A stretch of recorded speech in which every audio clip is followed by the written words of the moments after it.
ನಮಸ್ಕಾರ.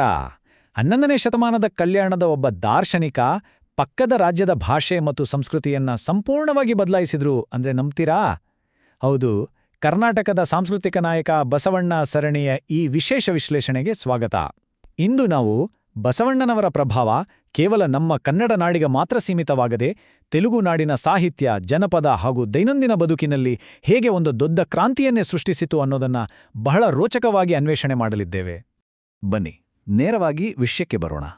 12ನೇ ಶತಮಾನದ ಈ ಕನ್ನಡದ ದಾರ್ಶನಿಕ ತೆಲುಗಿನಲ್ಲಿ ಸಂಪೂರ್ಣವಾಗಿ ಹೊಸ ವ್ಯಾಕರಣ ನಿಯಮಗಳನ್ನೇ ಸೃಷ್ಟಿಸಲು ಹೇಗೆ ಪ್ರೇರಣೆಯಾದರು? ಅಷ್ಟೇ ಅಲ್ಲ, ಅಲ್ಲಿನ ಸಾವಿರಾರು ಕೃಷಿ ಎತ್ತುಗಳಿಗೆ ಇವರ ಹೆಸರನ್ನೇ ಇಡುವಷ್ಟರ ಮಟ್ಟಿಗೆ ಜನಸಾಮಾನ್ಯರ ಮನಸ್ಸಿನಲ್ಲಿ ಹೇಗೆ ಅಚ್ಚಳಿಯದೆ ಉಳಿದರು? ಭಾಷೆ, ಗಡಿಗಳನ್ನೆಲ್ಲ ಮೀರಿದ ಈ ಬೃಹತ್ ಸಾಂಸ್ಕೃತಿಕ ಬೆರಗಿನ ಹಿಂದಿರುವ ಇತಿಹಾಸದ ಆ ರಹಸ್ಯವನ್ನ ನಾವೀಗ ಬಿಡಿಸಿ ನೋಡೋಣ. ಈ ವಿಶ್ಲೇಷಣೆಯಲ್ಲಿ ನಾವು ಮುಖ್ಯವಾಗಿ 5 ಹಂತಗಳನ್ನು ನೋಡಲಿದ್ದೇವೆ. 1. ಕೇಂದ್ರ ಮತ್ತು ಪ್ರವರ್ತಕ. 2. ಸಾಹಿತ್ಯ ನಿಯಮಗಳ ಬದಲಾವಣೆ. 3. ಭಾಷೆ ಮತ್ತು ವಾಕ್ಶುದ್ಧಿ. 4. ಭಾಷೆಯ ಪ್ರಜಾಪ್ರಭುತ್ವೀಕರಣ. ಮತ್ತು ಕೊನೆಯದಾಗಿ ಜನಪದ ಸಂಸ್ಕೃತಿಯೊಂದಿಗೆ ಆದ ಅದ್ಭುತ ಸಮ್ಮಿಲನ. ಒಂದೊಂದನ್ನೇ ನೋಡ್ತಾ ಹೋಗೋಣ. ಮೊದಲನೇ ಹಂತ, ಕೇಂದ್ರ ಮತ್ತು ಪ್ರವರ್ತಕ. ಅಂದ್ರೆ ಕಲ್ಯಾಣದ ವಿಚಾರಗಳು ಕಾಕತೀಯ ಸಾಮ್ರಾಜ್ಯಕ್ಕೆ ಹೇಗೆ ತಲುಪಿತು ಅಂತ. ಜ್ಞಾನಕ್ಕೆ ಯಾವುದೇ ಭಾಷೆ ಅಥವಾ ಗಡಿಯ ಹಂಗಿಲ್ಲ ನೋಡಿ. 12ನೇ ಶತಮಾನದಲ್ಲಿ ಕಲ್ಯಾಣದಲ್ಲಿ ಬಸವಣ್ಣನವರು ಸಮಾನತೆಯ ತತ್ವ ಸಾರುವ ಕನ್ನಡ ವಚನಗಳನ್ನು ಬರೆದ್ರು. ಆ ಜ್ಞಾನದ ಅಲೆ ಅಲ್ಲಿಗೆ ನಿಲ್ಲಿಲ್ಲ. 13ನೇ ಶತಮಾನದಲ್ಲಿ ಕಾಕತೀಯ ಸಾಮ್ರಾಜ್ಯದಲ್ಲಿ ಪಾಲ್ಕುರಿಕಿ ಸೋಮನಾಥ ಎಂಬ ಮಹಾಕವಿ ಬಸವಣ್ಣನವರ ಈ ಕ್ರಾಂತಿಯನ್ನ ತೆಲುಗು ಜನರಿಗೆ ಪರಿಚಯ ಮಾಡಿಕೊಟ್ರು. ಮಾನವಕುಲ ಒಂದೇ ಅನ್ನೋ ಆ ಅದ್ಭುತ ಕಲ್ಪನೆಯನ್ನ ಅಲ್ಲಿನ ನೆಲದಲ್ಲಿ ಬಿತ್ತಿದ್ರು. ಇದರಲ್ಲಿ ಇನ್ನೊಂದು ಆಶ್ಚರ್ಯದ ಸಂಗತಿ ಅಂದರೆ ಕ್ರಿಸ್ತಶಕ 3369ರಲ್ಲಿ ಭೀಮಕವಿ ಅನ್ನೋರು ಅದೇ ತೆಲುಗು ಕೃತಿಗಳನ್ನು ವಾಪಸ್ ಕನ್ನಡಕ್ಕೆ ಭಾಷಾಂತರಿಸಿದ್ರು. ವಿಚಾರಗಳ ವಿನಿಮಯ ಹೇಗೆ ಎಡೆಬಿಡದೆ ನಡೀತು ಅನ್ನೋದಕ್ಕೆ ಇದಕ್ಕಿಂತ ಒಳ್ಳೆ ಉದಾಹರಣೆ ಬೇಕಾ? ಇನ್ನು 2ನೇ ಹಂತ, ಸಾಹಿತ್ಯದ ನಿಯಮಗಳನ್ನೇ ಬದಲಾಯಿಸಿದ್ದು. ಸಾಹಿತ್ಯಕ್ಕೆ ಸಿಕ್ಕ ಒಂದು ಹೊಸ ಆಯಾಮ ಇದು ಅಂತಾನೆ ಹೇಳ್ಬೋದು. ಇಲ್ಲಿ ಗಮನಿಸಬೇಕಾದ ಒಂದು ನಿಜಕ್ಕೂ ಕುತೂಹಲಕಾರಿ ಅಂಶ ಇದೆ. ಬಸವಣ್ಣನವರಿಗಿಂತ ಮೊದಲು ಸಾಹಿತ್ಯ ಹೇಗಿತ್ತು ಗೊತ್ತಾ? ಕೇವಲ ಪೌರಾಣಿಕ ದೇವರುಗಳು ಅಥವಾ ಕಿರೀಟಧಾರಿ ರಾಜ ಮಹಾರಾಜರನ್ನ ಸಂಸ್ಕೃತದಲ್ಲಿ ಹೊಗಳುವುದಕ್ಕಷ್ಟೇ ಸೀಮಿತವಾಗಿತ್ತು. ಆದರೆ ಬಸವಣ್ಣನವರ ಪ್ರಭಾವ ಎಷ್ಟಿತ್ತೆಂದರೆ ತೆಲುಗು ಸಾಹಿತ್ಯವು ರಾಜರನ್ನ ಬಿಟ್ಟು ಮಣ್ಣಿನ ಮಗನಾದ ಒಬ್ಬ ಸಾಮಾನ್ಯ ಕಾಯಕ ಯೋಗಿಯನ್ನೇ ತನ್ನ ಕಾವ್ಯನಾಯಕನನ್ನಾಗಿ ಮಾಡಿಕೊಂಡಿತು. ಶ್ರಮಿಕ ವರ್ಗದ ಒಬ್ಬ ವ್ಯಕ್ತಿ ಮಹಾಕಾವ್ಯದ ನಾಯಕನಾಗಿದ್ದು ಇತಿಹಾಸದಲ್ಲೇ ಒಂದು ಅತಿ ದೊಡ್ಡ ಕ್ರಾಂತಿ ಅಲ್ವೇ? ಮತ್ತು ಈ ಕ್ರಾಂತಿಯ ನೇರ ಪರಿಣಾಮವಾಗಿ ಉದಾಹರಣೆ ಸಾಹಿತ್ಯ ಅನ್ನೋ ಒಂದು ಸಂಪೂರ್ಣ ಹೊಸ ಕಾವ್ಯ ಪ್ರಕಾರವೇ ಹುಟ್ಕೊಂಡಿತ್ತು. ಹೌದು, ಕವಿ ಪಾಲ್ಕುರಿಕಿ ಸೋಮನಾಥರು ಬಸವಣ್ಣನವರನ್ನ ಸ್ತುತಿಸಲಿಕ್ಕೆ ಅಂತಾನೆ ಈ ಹೊಸ ವ್ಯಾಕರಣಬದ್ಧ ಪ್ರಕಾರವನ್ನು ಸೃಷ್ಟಿ ಮಾಡಿದ್ರು. ಭಾಷೆಯ 8 ವಿಭಕ್ತಿಗಳನ್ನು ಬಳಸಿ ಒಬ್ಬ ನಾಯಕನನ್ನ ಸಮಾಜದ ಉತ್ತಮ ಉದಾಹರಣೆ ಅಥವಾ ಶ್ರೇಷ್ಠ ಮಾದರಿಯಾಗಿ ತೋರಿಸುವುದು ಇದರ ಮುಖ್ಯ ಉದ್ದೇಶವಾಗಿತ್ತು. ಅಂದರೆ ಕೇವಲ ಭಾಷಾ ನಿಯಮಗಳ ಮೂಲಕವೇ ಒಬ್ಬ ಮನುಷ್ಯನ ಪರಿಪೂರ್ಣತೆಯನ್ನ ಅಳೆಯುವಂತಹ ಒಂದು ಅದ್ಭುತ ಪ್ರಯೋಗ ಇದಾಗಿತ್ತು. ಈ ಉದಾಹರಣೆ ಕಾವ್ಯದ ರಚನೆಯೂ ಅಷ್ಟೇ ವಿಶೇಷವಾಗಿತ್ತು. ಇದರಲ್ಲಿ 3 ಹಂತಗಳಿದ್ದವು: ಸಂಸ್ಕೃತದ ಕ್ಲಾಸಿಕಲ್ ವೃತ್ತ, ದೇಸಿಲಯದ ಕಳಿಕ ಮತ್ತು ವೇಗದ ಲಯದ ಉತ್ಕಳಿಕ. ಅಂದರೆ ಇವರು ಪಂಡಿತರ ಮತ್ತು ಸಾಮಾನ್ಯ ಜನಪದರ ಲಯಗಳೆರಡನ್ನೂ ಎಷ್ಟು ಸೊಗಸಾಗಿ ಒಂದಾಗಿಸಿದ್ರು ನೋಡಿ. ಇದರ ಕೊನೆಗೆ ಬರುವ ಸರ್ವವಿಭಕ್ತಿ ಪದ್ಯ ಅಂತೂ ಅಕ್ಷರಶಃ ಒಂದು ಧ್ಯಾನಯೋಗ. 8 ವಿಭಕ್ತಿಗಳಲ್ಲಿ ಬಸವಣ್ಣನವರ ಹೆಸರನ್ನ ಲಯಬದ್ಧವಾಗಿ ಪುನರಾವರ್ತನೆ ಮಾಡೋದ್ರಿಂದ ಅದು ಒಂದು ಮಂತ್ರದಂತೆ ಕೆಲಸ ಮಾಡಿ ನಮ್ಮ ಲೌಕಿಕ ಯೋಚನೆಗಳನ್ನೇ ನಿಲ್ಲಿಸುವ ಶಕ್ತಿ ಹೊಂದಿತ್ತು. ಈಗ 3ನೇ ಭಾಗಕ್ಕೆ ಬರೋಣ, ಭಾಷೆ ಮತ್ತು ವಾಕ್ಶುದ್ಧಿ. ಭಕ್ತಿ ಮತ್ತು ಪ್ರಾಚೀನ ನರವಿಜ್ಞಾನದ ಆಸಕ್ತಿದಾಯಕ ಸಂಯೋಜನೆ ಇದು. ತೆಲುಗು ಸಾಹಿತ್ಯದಲ್ಲಿ ಪಂಚಪಾಷಾಣ ಪದ್ಯಗಳು ಅಂತ ಒಂದು ಪ್ರಕಾರವಿದೆ. ಪಾಷಾಣ ಅಂದ್ರೆ ಕಲ್ಲು. ಹೆಸರಿಗೆ ತಕ್ಕಂತೆಯೇ ಈ ಪದ್ಯಗಳು ಕಲ್ಲಿನಷ್ಟೇ ಕಠಿಣ. ಇವುಗಳನ್ನು ಉಚ್ಚರಿಸುವುದು ನಾಲಿಗೆಗೆ ನಿಜಕ್ಕೂ ದೊಡ್ಡ ಸವಾಲು.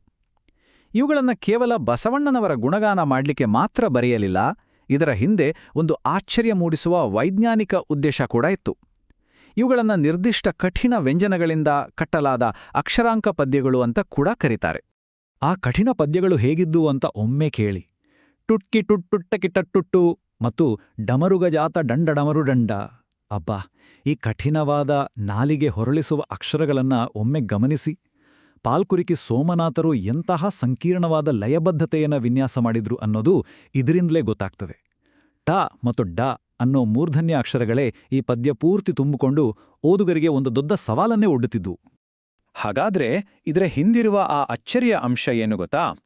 ಈ ಪದ್ಯಗಳನ್ನ ತೊದಲು ನುಡಿಯುವ ಅಥವಾ ಉಚ್ಚಾರಣಾ ದೋಷಗಳಿರುವ ಮಕ್ಕಳಿಗೆ ಸ್ಪೀಚ್ ಥೆರಪಿಯಾಗಿ ಅಂದ್ರೆ ವಾಕ್ಶುದ್ಧಿಗಾಗಿ ಬಳಸಲಾಗುತ್ತಿತ್ತು. ಟ ಡ ಢ ಣ ಎಂಬ ಅಕ್ಷರಗಳನ್ನ ಉಚ್ಚರಿಸುವಾಗ ನಾಲಿಗೆಯನ್ನ ಮಡಚಬೇಕಾಗುತ್ತದೆ. ಈ ಪ್ರಕ್ರಿಯೆಯು ಮಿದುಳಿನ ನರಮಂಡಲವನ್ನ ಪ್ರಚೋದಿಸುತ್ತಿತ್ತು. ಅಂದ್ರೆ ಇವು ಕೇವಲ ಪದ್ಯಗಳಾಗಿರ್ಲಿಲ್ಲ, ಪ್ರಾಚೀನ ನರವಿಜ್ಞಾನದ ವ್ಯಾಯಾಮಗಳಾಗಿದ್ದವು. ಮತ್ತು ಮುಖ್ಯವಾಗಿ ಇದು ಸಮಾಜದ ಜನಸಾಮಾನ್ಯರಿಗೆ ಸಂಪೂರ್ಣ ಉಚಿತವಾಗಿ ಸಿಗುತ್ತಿತ್ತು ಅನ್ನೋದೇ ಇಲ್ಲಿನ ವಿಶೇಷ. 4ನೇ ಹಂತ, ಭಾಷೆಯ ಪ್ರಜಾಪ್ರಭುತ್ವೀಕರಣ. ಜ್ಞಾನ ಹೇಗೆ ಕೇವಲ ಪಂಡಿತರ ಕೈಯಿಂದ ಸಾಮಾನ್ಯರ ಬಳಿಗೆ ಬಂತು ಅನ್ನೋದನ್ನ ನೋಡೋಣ. ಸಾಹಿತ್ಯದಲ್ಲಿ ಉದಾಹರಣೆ ಅಂದ್ರೆ ಕವಿಯ ಸ್ವಂತ ವ್ಯಾಕರಣ ಆಧಾರಿತ ಸೃಷ್ಟಿಯಂಟ ನೋಡಿದೆವು. ಆದರೆ ಉದ್ಧರಣೆ ಅಂದ್ರೆ ಒಂದು ಸತ್ಯವನ್ನ ಸಾಬೀತು ಮಾಡಲು ಮತ್ತೊಂದು ಗ್ರಂಥದ ಮೂಲ ವಾಕ್ಯಗಳನ್ನ ಅಥವಾ ವಚನಗಳನ್ನ ಹಾಗೆಯೇ ಬಳಸುವುದು. ತೆಲುಗು ಟೀಕಾ ಸಾಹಿತ್ಯದಲ್ಲಿ ಬಸವಣ್ಣನವರ ಕನ್ನಡ ವಚನಗಳನ್ನ ಅಂತಿಮ ಸತ್ಯದ ಸಾಕ್ಷಿಗಳನ್ನಾಗಿ ಅಥವಾ ಉದ್ಧರಣೆಗಳನ್ನಾಗಿ ಬಳಸಲಾಯಿತು. ಅಂದ್ರೆ ಆ ಕಾಲದಲ್ಲಿ ಕನ್ನಡದ ವಚನಗಳಿಗೆ ಎಂತಹ ಅದ್ಭುತವಾದ ತಾತ್ವಿಕ ತೂಕ ಇತ್ತು ಅನ್ನೋದನ್ನ ನಾವಿಲ್ಲಿ ಅರ್ಥ ಮಾಡಿಕೊಳ್ಳಬಹುದು. ಇದಕ್ಕೆ ಸಾಕ್ಷಿಯಾಗಿ ದಯವಿಟ್ಟು ಈ ಅದ್ಭುತವಾದ ವಚನವನ್ನೊಮ್ಮೆ ಗಮನಿಸಿ. ಉಳ್ಳವರು ಶಿವಾಲಯವ ಮಾಡುವರು, ನಾನೇನ ಮಾಡುವೆ ಬಡವನಯ್ಯ, ಎನ್ನ ಕಾಲೆ ಕಂಬ ದೇಹವೇ ದೇಗುಲ. ಪಾಲ್ಕುರಿಕಿ ಸೋಮನಾಥರು ಈ ಕನ್ನಡದ ಸಾಲುಗಳನ್ನ ತಮ್ಮ ತೆಲುಗು ಕೃತಿಯಾದ ವೃಷಾಧಿಪ ಶತಕಮುವಿನಲ್ಲಿ ಯಥಾವತ್ತಾಗಿ ಯಾವುದೇ ಬದಲಾವಣೆ ಮಾಡದೆ ಮಣಿಪ್ರವಾಳ ಶೈಲಿಯಲ್ಲಿ ಬಳಸಿದ್ರು. ದೇಹವೇ ದೇಗುಲ ಅನ್ನೋ ಆ ಸಂದೇಶ ಎಷ್ಟೊಂದು ಪವರ್ಫುಲ್ ಆಗಿತ್ತೆಂದ್ರೆ ಅದರ ಮೂಲ ಶಕ್ತಿಯನ್ನ ಉಳಿಸಿಕೊಳ್ಳಲಿಕ್ಕೆ ಆ ಕನ್ನಡದ ಸಾಲುಗಳನ್ನೇ ತೆಲುಗು ಪಠ್ಯದೊಳಗೆ ಹಾಗೆಯೇ ಭದ್ರವಾಗಿ ಕೂರಿಸಲಾಯಿತು. ಇದರ ಜೊತೆಗೆ ಇನ್ನೊಂದು ದೊಡ್ಡ ಬದಲಾವಣೆಯಾಯಿತು. ಸಾಹಿತ್ಯ ಅನ್ನೋದು ಕೇವಲ ಮೇಲ್ವರ್ಗದ ಅಥವಾ ಪಂಡಿತರ ಸೊತ್ತ ಆಗ್ಬಾರ್ದು ಅನ್ನೋ ಕಾರಣಕ್ಕೆ ಕವಿಗಳು ಸಂಸ್ಕೃತ ಭೂಯಿಷ್ಠ ಶೈಲಿಯನ್ನೇ ಬಿಟ್ಬಿಟ್ರು. ಅದರ ಬದಲು ಸಿಹಿಯಾದ ಅಪ್ಪಟ ದೇಸಿಜಾನು ತೆಲುಗು ಮತ್ತು ಸುಲಭವಾಗಿ ಹಾಡಲು ಬರುವ 2 ಸಾಲಿನ ದ್ವಿಪದ ಛಂದಸ್ಸಿಗೆ ಬದಲಾದರು. ಇದರಿಂದ ಏನಾಯ್ತು ಅಂದ್ರೆ ರೈತರು ಮತ್ತು ಮಹಿಳೆಯರು ತಾವು ಹೊಲದಲ್ಲಿ ಕೆಲಸ ಮಾಡುವಾಗಲೂ ಈ ಸರಳ ಕಾವ್ಯಗಳನ್ನ ಹಾಡುತ್ತಾ ಆನಂದಿಸಲು ಸಾಧ್ಯವಾಯಿತು. ಜ್ಞಾನ ಅಕ್ಷರಶಃ ಜನಸಾಮಾನ್ಯರ ಮನೆಬಾಗಿಲಿಗೆ ಬಂತು ಅಂತಲೇ ಹೇಳಬಹುದು. ಇನ್ನು ಕೊನೆಯ ಹಂತ ಜನಪದ ಸಂಸ್ಕೃತಿಯ ಸಮ್ಮಿಲನ. ಅಂದ್ರೆ ಇವರ ವಿಚಾರಗಳು ಮಣ್ಣಿನೊಂದಿಗೆ ಹೇಗೆ ಬೆರೆತು ಹೋಯಿತು ಅಂತ. ಆಂಧ್ರ ಮತ್ತು ತೆಲಂಗಾಣದಾದ್ಯಂತ ಈ ಸಾಂಸ್ಕೃತಿಕ ಸಮ್ಮಿಲನ ಎಷ್ಟು ವಿಶಾಲವಾಗಿತ್ತು ಅನ್ನೋದನ್ನ ಈ ಅಂಶಗಳು ಅದ್ಭುತವಾಗಿ ವಿವರಿಸ್ತವೆ. ಸುಗ್ಗಿ ಕಾಲದಲ್ಲಿ ರೈತರು ತಮ್ಮ ಪ್ರೀತಿಯ ಎತ್ತುಗಳಿಗೆ ಭಕ್ತಿಯಿಂದ ಬಸವಣ್ಣ ಅಂತ ಹೆಸರಿಟ್ಟದ್ದು, ಕುರಿಗಾಹಿ ಸಮುದಾಯಗಳು ಒಗ್ಗುಕತೆ ಮತ್ತು ಬುರ್ರಕತೆಗಳ ಮೂಲಕ ಶರಣರ ಕತೆಗಳನ್ನ ಹಾಡಿದ್ದು, ದಟ್ಟ ಅರಣ್ಯದ ಆಳದಲ್ಲಿರುವ ಚೆಂಚು ಬುಡಕಟ್ಟು ಜನಾಂಗದವರು ಅಕ್ಕ ಮಹಾದೇವಿಯನ್ನ ಆರಾಧಿಸತೊಡಗಿದ್ದು ಮತ್ತು ಅತ್ಯಂತ ಕಠಿಣವಾದ ವೇದಾಂತವು ಹಳ್ಳಿಯ ಜನಪದ ಗೀತೆಗಳಾಗಿ ಅಥವಾ ತತ್ವಾಲುಗಳಾಗಿ ಬದಲಾದದ್ದು. ಇವೆಲ್ಲವೂ ಈ ಸಾಂಸ್ಕೃತಿಕ ಬೇರುಗಳು ಜನರ ಮನಸ್ಸಿನಲ್ಲಿ ಎಷ್ಟು ಆಳವಾಗಿ ಇಳಿದಿದ್ದು ಅನ್ನೋದಕ್ಕೆ ಜೀವಂತ ಸಾಕ್ಷಿಗಳು. ಅಯ್ಯಗಾರಿಗೆ ದಂಡಂಪೆಟ್ಟು ಬಸವಣ್ಣ ಅಂದ್ರೆ ಯಜಮಾನರಿಗೆ ನಮಸ್ಕರಿಸು ಬಸವಣ್ಣ. ತೆಲುಗಿನ ಹಳ್ಳಿಗಳಲ್ಲಿ ಇಂದಿಗೂ ರೈತರು ಈ ಹಾಡನ್ನ ಹಾಡ್ತಾರೆ ಗೊತ್ತಾ?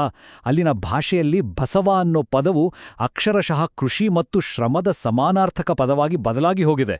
ಇಡೀ ವಿಶ್ವ ಇತಿಹಾಸದಲ್ಲೇ ಇದೊಂದು ಅತ್ಯಪರೂಪದ ಘಟನೆ ಅಂತ ಹೇಳ್ಬೋದು.